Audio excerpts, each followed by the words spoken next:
Guillaume Gibon, bonjour. Bonjour. Alors vous êtes le cofondateur de Fosbury, une plateforme de crowdfunding de projets sportifs. Est-ce que vous pouvez nous en dire un petit peu plus sur le concept ?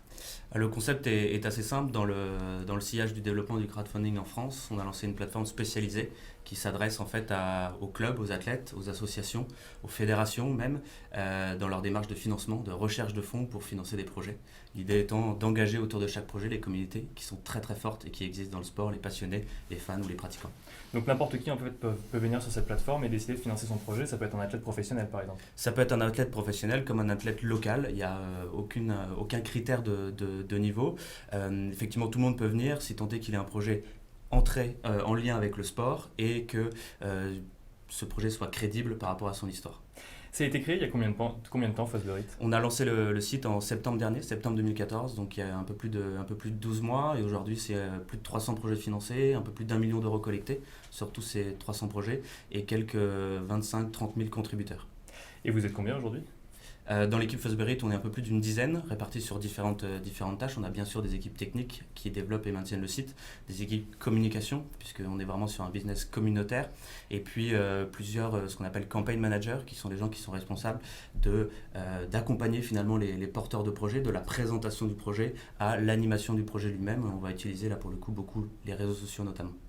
Alors, quand vous voyez des gens déposer des projets sportifs sur un site, quels sont les retours qu'ils proposent généralement aux gens qui vont les financer ? Exactement. Alors, quand on parle de crowdfunding, il y a différents types de crowdfunding. Il y a le crowdfunding en action, le crowdfunding de prêt. Nous, on est sur un système de don contre don.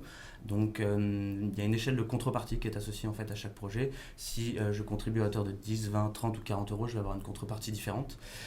Pour les montants faibles, généralement, on privilégie tout ce qui est un petit peu goodies, donc des maillots, des dédicaces, ce genre de choses.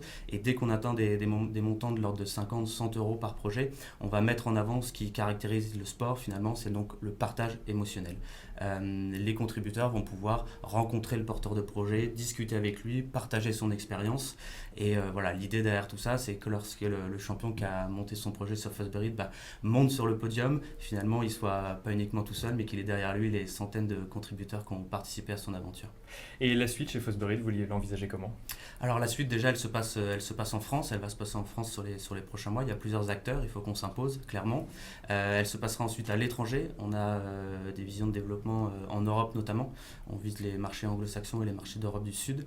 Et enfin, on est en train de développer une offre à destination des entreprises et des clubs professionnels qui visent à leur proposer d'utiliser le crowdfunding comme technique d'activation, technique de sponsoring qu'ils auraient déjà pu mettre en place.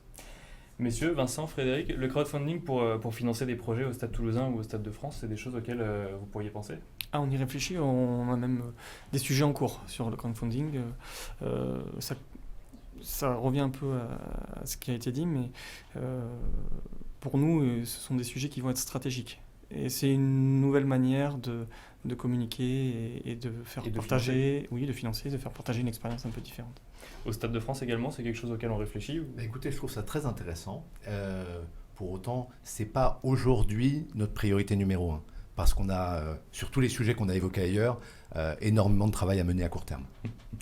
Merci Guillaume Gibon. Vous restez avec nous également. Vos coordonnées vont s'afficher à l'écran. Et l'on va maintenant accueillir Thomas Blard pour le clin d'œil de la semaine.